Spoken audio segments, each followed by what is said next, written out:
Greetings from the Boston Harbor. This is the location where you would go to find the Tea Party ship and museum, but as you know, it has been struck by lightning and burned down. This is an update for you on August 18th of 2011 of the construction here in the Boston Harbor of the Tea Party ship and museum reconstruction.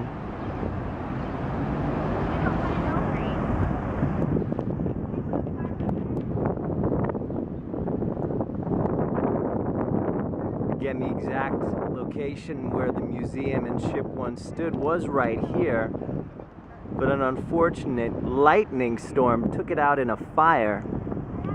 And this is what we see so far in the Boston Harbor.